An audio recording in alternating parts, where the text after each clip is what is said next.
안녕하세요. 도라지 탐정입니다.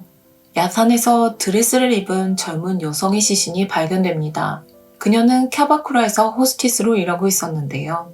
범인으로 체포된 것은 같은 가게에서 근무하던 동료 호스티스와 점장 남성이었습니다.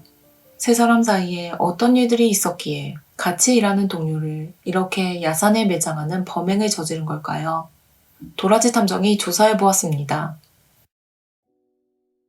이번 사건은 토호쿠 지방의 활락가로 유명한 아키타시 카와바타를 배경으로 합니다.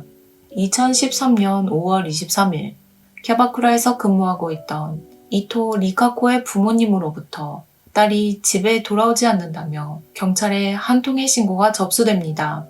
22살. 그 나이에는 조금 늦은 시간까지 돌아오지 않는다고 해도 그렇게 걱정할 만한 일은 아니라고 생각하실지 모르겠습니다. 그러나 그저 늦는 것을 걱정하는 것이 아니었습니다. 리카코는 매일 출근을 하면서 가족이 운전해 데려다 주는 생활을 하고 있었죠. 집에 돌아오는 길은 가게에서 준비한 차량을 타고 돌아오는 경우가 대부분이었습니다. 또한 가족을 걱정하게 만드는 또 하나의 사정이 있었는데요. 리카코는 일형 당뇨병을 가지고 있었습니다. 췌장에서 인슐린을 분비하는 세포가 파괴되어서 발생하는 질환이죠. 매일 여러 번의 인슐린 주사를 맞지 않으면 생명의 위험이 크기에 큰 주의를 필요로 하는 병입니다. 리카코는 전날 밤 출근한 채로 다음날 저녁이 되어서까지 돌아오지 않습니다. 물론 가게에도 출근을 하지 않았는데요. 무슨 일이 있었는지 모르는 상황이었지만 주사를 맞지 않았다면 그녀의 상태는 위독할 가능성이 높았습니다. 딸이 죽을지도 모른다며 가족들이 애원하자 경찰은 다음날 리카코가 근무하는 캬바쿠라에 출동합니다. 그리고는 점장인 카미야마 타츠야, 동료 호스티스 아키모토 레이나에게 리카코의 행방에 대해 무언가 알고 있는 것이 없는지 묻는데요. 그러나 두 사람 모두 가게가 끝난 뒤 혼자서 돌아갔어요. 출근하지 않아서 저도 걱정하고 있던 참입니다. 라고 대답할 뿐이었습니다. 항상 가게에서 준비한 차를 타고 돌아가는 일이 대부분이었던 그녀가 그날따라 혼자 돌아간다는데 이상하다고 생각하지 않았던 걸까요? 어찌된 일인지 경찰에 진술한 그날 이후 두 사람도 가게에는 출근하지 않고 사라집니다. 가게의 전날 매상금 4만엔도 함께 없어진 상태였습니다. 이에 가게의 경영자는 돈이 사라졌다며 경찰에 피해 신고를 접수하는데요. 이렇게 카미야마 타츠야는 특이 행방불명자로서 전국에 지명수배가 내려집니다. 특이 행방불명자, 사건이나 사고 등을 이유로 생명에 위험이 있을 수 있기 때문에 주의를 요하는 실종이라는 뜻입니다. 경찰의 수사는 성과가 있었습니다. 그날 저녁 센다이시 이즈미구에서 레이나가 운전하는 차량에 타고 있는 두 사람을 찾은 것이죠. 가게가 있던 카와바타에서는 차로 4시간가량 이동해야 하는 곳입니다. 아키타 경찰은 센다이까지 출동할 수밖에 없었는데요. 다치야는 현장에서 매상금 절도 및 업무상 횡령 용의로 체포됩니다. 체포 후 레이나는 다음과 같이 증언했습니다. 점장과 함께 리카코의 시신을 버렸습니다. 그녀의 진술대로 가게에서 약 12km 떨어진 산에서 땅에 묻혀있던 리카코의 시신이 발견됩니다. 사인은 질식사. 가게에서 입는 드레스 모습인 채 이불로 감겨 있었습니다. 그녀의 시신이 나온 것을 계기로 타치야와 레이나는 또다시 살인 용의로 체포되는데요. 사건이 일어난 현장은 세 사람이 근무하던 가게 레제라였습니다. 리카코가 사망하던 당일 가게에서는 무슨 일이 있었던 걸까요? 세 사람의 관계에 대해서 더 알아보았습니다. 사망한 리카코는 아키타 출신으로 정의감이 강하고 주변을 잘 살피는 성격이라 그녀를 따르는 사람들이 많았습니다. 큰 키에 귀여운 외모, 그리고 밝은 성격으로 근무하던 레제라에서는 가장 매상을 잘 올리는 호스티스였죠. 자신의 당뇨병 치료비와 장래 네일리스트가 되기 위해 필요한 학비를 스스로 벌기 위해 노력하던 리카코. 지방도시에서 젊은 여성이 높은 수입을 올리는 방법은 호스티스밖에는 없었습니다. 한편 앞서 함께 체포된 아키모토 레이나도 리카코와 함께 가게에서 근무하던 호스티스였는데요. 어린 시절부터 알고 지내던 지인들은 그녀가 밝고 명랑한 성격이었지만 매번 폭력을 휘두르는 남자와의 교제에 의존하는 연애를 반복했다고 말했습니다. 이번 사건의 배경인 레제라, 유흥 관련 정보 잡지를 발행하는 회사에서 카와바타의 2012년 5월 야심차게 오픈한 가게였습니다. 미카코는 6월, 레이나는 9월 가게에 들어오게 되었는데요. 두 사람은 가게에서 1등을 다투는 인기 호스티스였습니다. 그 인기를 바탕으로 캬바쿠라 잡지의 표지 모델이 되기도 하였죠. 언뜻 라이벌로 사이가 안 좋았을 것이라고 생각하실 수도 있겠지만 사실 그 반대였습니다. 두 사람은 마치 자매처럼 사이가 좋았습니다. 가게에서 운영하는 블로그에는 서로의 이름을 자주 언급하며 같이 찍은 사진을 업로드하곤 했습니다. 블로그에 남아있는 사진 등을 통해서 한 살 터울인 두 사람이 자주 어울려 다녔다는 것을 알 수 있는데요. 연예계에서도 그렇지만 호스티스 사이에서도 사이가 좋은 것을 어필해서 일종의 영업 방식으로 사용하는 경우가 있습니다. 실제 두 사람이 사이가 좋았는지는 알 수 없다는 것인데요. 그렇지는 않았던 걸로 보입니다. 레이나가 들어오고 반년 정도가 지난 시점인 3월, 두 사람이 같이 한국으로 여행을 가기도 했기 때문이죠. 사이가 좋지 않으면 해외여행까지 같이 가는 것은 어렵겠죠. 이랬던 두 사람이 어째서 살인사건의 피해자와 가해자가 된 것일까요? 사실 이번 사건에는 이제까지 제대로 언급하지 않은 또 한 명의 주요한 인물이 존재합니다. 바로 레제라의 점장, 가미야마 타츠야입니다. 타츠야는 센다이 출신으로 본인의 설명에 의하면 한때 행정사살을 꿈꾸던 시기도 있었으나 동일본 대지진으로 인해 어떻게 하다 보니 아키타에 오게 되었다고 합니다. 사건으로부터 1년 전에는 당시 교제하고 있던 여성과 아이를 낳았지만 그 후 바로 헤어졌습니다. 그 이후 음식점에서 근무하기도 했지만 결국 레지나에 들어오게 되는데요. 처음에는 재떨이나 빈잔을 갈아주는 웨이터 일이었지만 3개월 뒤에는 점장으로 승격하게 됩니다. 능력을 인정받아서가 아니라 전에 근무하던 점장이 음주운전으로 체포되었기 때문에 얼떨결에 오른 자리였습니다. 가게의 실질적 경영자는 아키타 시내에서 여러 곳의 캬바쿠라와 업소를 운영하는 또 다른 남성이었죠. 캬바쿠라는 20대 초반의 여성이 수십 명 근무하는 곳입니다. 그만큼 구설수와 여러 사소한 문제들이 끊이지 않았습니다. 항상 매상 성적이 공개되고 손님에게 끊임없이 스스로를 영업해야 하는 호스티스는 정신적인 고통을 호소하는 사람도 많은데요. 이 호스티스들을 관리하며 여러 상황에 유연하게 대응하는 것이 점장의 몫입니다. 의욕이 떨어진 호스티스를 격려하고 매상을 올릴 수 있도록 리드하는 역할은 매우 중요한데요. 여기서 생소한 단어가 등장합니다. 바로 낚시 관리입니다. 유흥업소에서 경영자나 점상으로 있는 남성이 자신을 향한 연애 감정을 자극하여 뜻대로 호스티스를 통제하는 행위를 말합니다. 가게의 상품인 호스티스가 그만두는 것을 막고 더 자주 출근할 수 있도록 혹은 영업 실적을 올릴 수 있도록 관리가 이루어지는데요. 이러한 낚시는 성공했을 때 큰 이익을 기대할 수 있지만 제대로 하지 못하면 여러 문제를 야기할 가능성이 큽니다.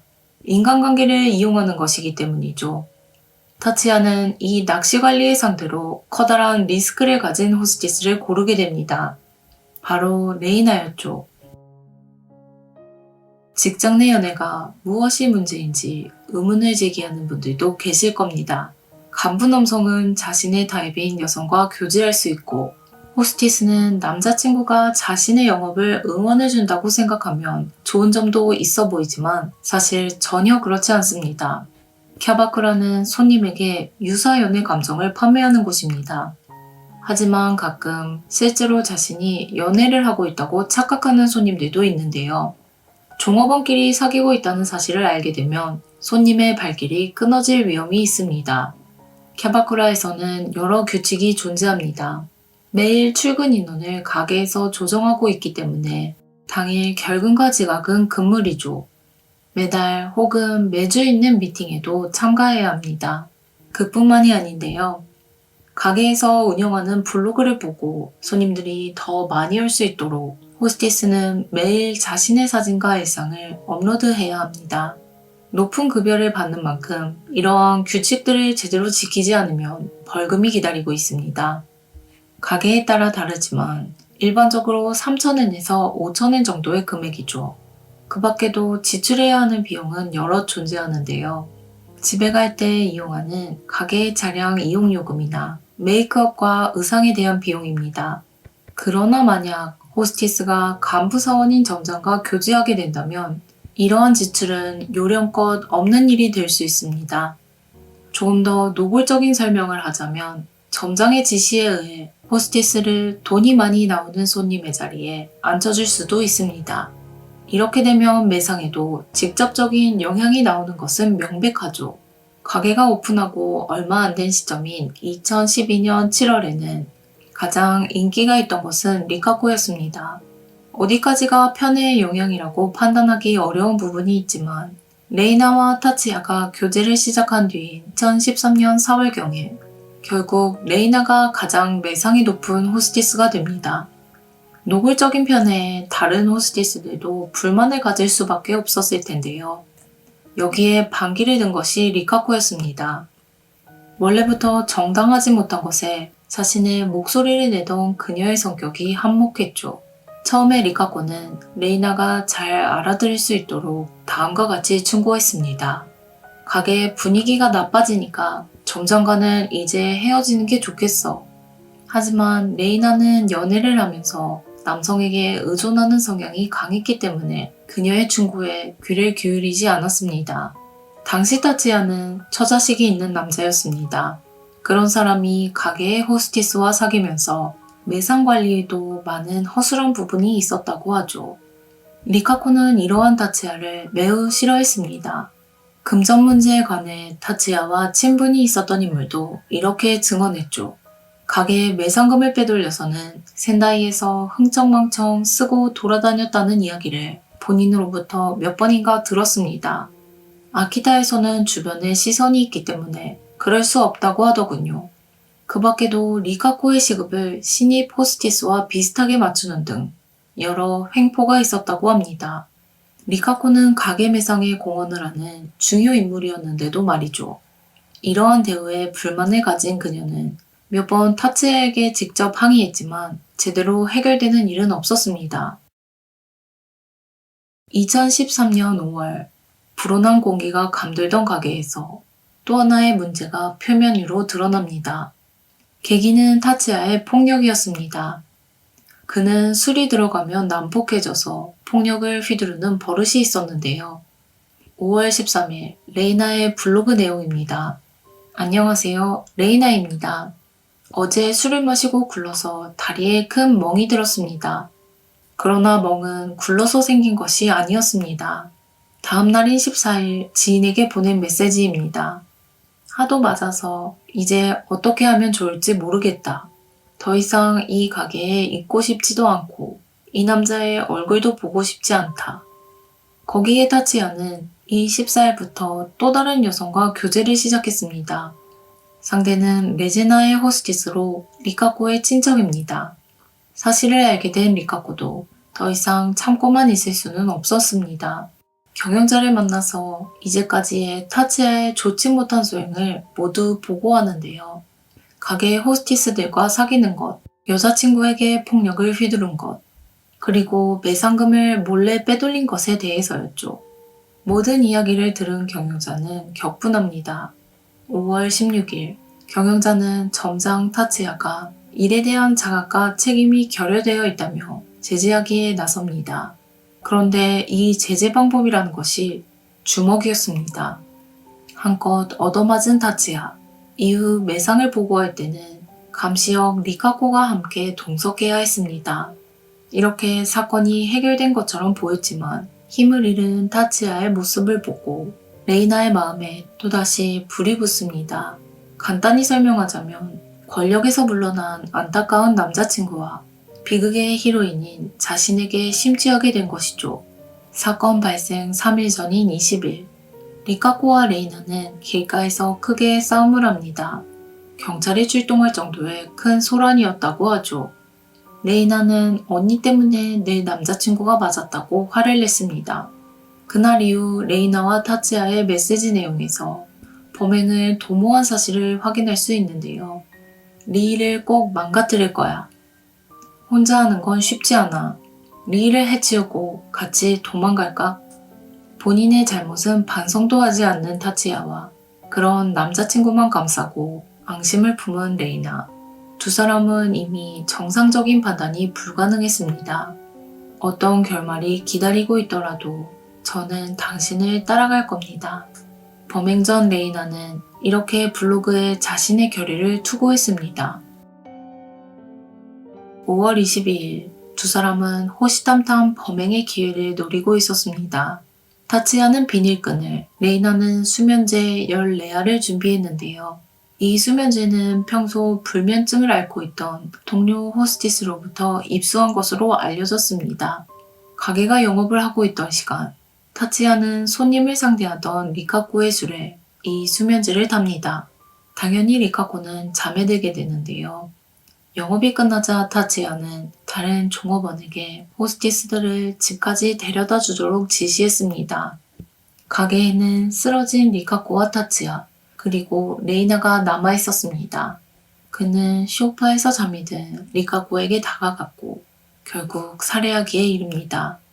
비닐끈을 준비했다는 것에서 알 수 있듯이 사이는 질식사였습니다. 레이나는 한때 자매와도 같이 지냈던 리카코가 사망하는 현장을 그저 바라보고 있을 뿐이었습니다. 두 사람은 사망한 리카코의 시신을 드레스를 입은 상태 그대로 이불로 감싸고는 레이나 소유의 차량으로 운반했습니다. 그리고 오전 10시부터 정오 사이 약 12km 떨어진 아키타시 인근 야산에 시신을 매장하는데요. 이 부근은 낮에도 인적이 없고 빛이 잘 들어오지 않는 곳이었습니다. 안매장이 끝나자 레이나는 지인 남성에게 다음과 같은 메시지를 보냅니다. 차를 매각하려고 하는데 내놓으면 바로 팔릴까? 증거인멸을 생각하던 것으로 보입니다. 지인 남성이 왜 서둘러 차를 매각하려고 하는지 묻자 그녀에게서는 아무런 답장도 오지 않았습니다. 그 이유는 앞서 설명드린 대로입니다. 리카코가 실종되었다며 가족의 신고를 받은 경찰이 가게로 출동했고 사정 청취에 응한 두 사람은 도망가는 것이 좋겠다고 판단했죠. 가게에 매상금을 훔쳐 달아났지만 그들은 결국 센다이에서 체포됩니다. 체포 후 타츠야는 수면제의 효과에 대해서 잘 몰랐다. 감기약과 비슷할 것이라고 생각했다고 말하면서도 자신이 살해한 것이라며 용의를 인정했습니다. 한편 레이나는 모두 혼자서 한 일이라며 남자친구인 타츠야를 감싸려는 태도를 보이는데요. 재판에서는 뻔뻔하게 또다시 태도를 바꾸며 세간의 주목을 받습니다. 2014년 8월 아키타 지방재판소에서 두 사람의 재판이 열립니다. 타츠야는 재판 도중 리카코의 유족에게 대단히 죄송합니다 라며 무릎을 꿇고 머리를 바닥에 박으며 사죄를 했는데요. 흔히 도계자라고 하죠. 변호사가 유족에 대해서 하고 싶은 말이 없는지 묻자 무엇을 말하든지 결코 사죄가 되지 못할 것입니다. 저는 사망한 리카코를 잊지 않을 것이며 손을 모아 기도하겠습니다. 제가 죽지 않고서는 용서받지 못할 행동이었습니다. 라고 말했습니다. 범행 당시와는 같은 인물이라고 생각할 수 없는 언행인데요. 청산 뉴스와 같이 아낌없는 사죄를 보고 있자니 진정 마음에서 우러나온 사과였는지 생각하게 됩니다. 한편 그는 레이나에 대해서 저만 바라보는 순수한 마음을 농락한 부분이 있기 때문에 혼자서 모든 것을 뒤집어 쓰겠습니다. 라며 옹호하는 태도를 보이는데요. 레이나는 달랐습니다. 작년 체포 당시 그녀는 모두 자신이 한 일이라며 타츠야를 감쌌죠. 하지만 재판에서는 주장을 번복했습니다. 취조하며 녹화된 영상이 재판에서 증거자료로 재생되었고 죽일 수밖에 없었다. 살인은 2명이서 결정한 것이다. 수면제를 사용할 것은 내가 제안한 것이다. 범행을 공모한 것을 인정하는 모습을 확인할 수 있었습니다. 경찰이 가게에서 문제가 있었다면 사람을 살해할 것이 아니라 둘이서 도망칠 수도 있었는데 왜 그렇게 하지 않았는지에 대해 묻자 그녀는 모두를 놀라게 하는 대답을 하죠. 너무 아깝잖아요. 그러면 리카코가 바라는 대로 되는 거니까요. 리카코는 저희 둘을 망가뜨리고 싶어 했어요. 그저 가게의 잘못된 분위기를 바로잡기 위해 경영자에게 보고를 했던 것 뿐인데 되레 원원을 사게 된 리카코. 해당 영상에는 레이나가 배가 고프다며 밥을 찾는 모습도 녹화되어 있었습니다. 재판에서 이 영상이 재생되자 레이나는 타치야의 죄를 가볍게 해주기 위해 자신의 역할을 가장하여 거짓말을 했다며 영상 속 진술에는 선을 그으며 자신을 변호합니다. 변명은 이에 그치지 않고 타치야가 정말로 살해할 것이라고는 생각하지 못했다. 멈추길 바랬지만 타치야를 배신할 수는 없어서 아무 말도 하지 못했다 라고 주장하기에 이르는데요. 이 말을 들은 리카코의 부모님은 용서할 수 없다. 똑같이 돌려주고 싶다며 애통한 마음을 토로했습니다. 판사는 타츠야에 대해서는 앙심을 품고 계획적으로 벌인 범행이라고 지적했습니다. 또한 살인을 방조했을 뿐이라고 주장한 레이나에게는 살해를 용이하게 하기 위해 수면제를 준비하는 등 사건에 있어서 중요한 역할을 했다며 그녀의 주장을 인정하지 않는데요. 결국 두 사람에게는 다음과 같은 판결이 내려집니다. 타치야 징역 17년, 레이나 징역 13년. 극형 이상을 내려줄 것을 요청하던 가족들은 변호사를 통해 이번 양형은 도저히 납득할 수 없다며 입장을 밝혔습니다. 다만 검찰 측에서 이번 사건에서 딸에게는 아무런 잘못이 없었다고 증명해 준 것, 재판부에서 그것을 이해해 준 것만이 유일한 구원이 되었다고 말했습니다. 같은 가게에서 근무하던 3명의 종업원들 사이에 발생한 트러블. 원인이 된 인물은 자신의 행동을 바로잡기는커녕 흉악한 범죄로 되갚아 주었습니다. 징역을 다 채우고 나와도 타츠야는 43살, 레이나는 34살입니다. 그들이 제대로 반성하고 갱생하여 나오기를 바랍니다. 오늘도 들어주셔서 감사합니다. 그럼 다음에 뵙겠습니다.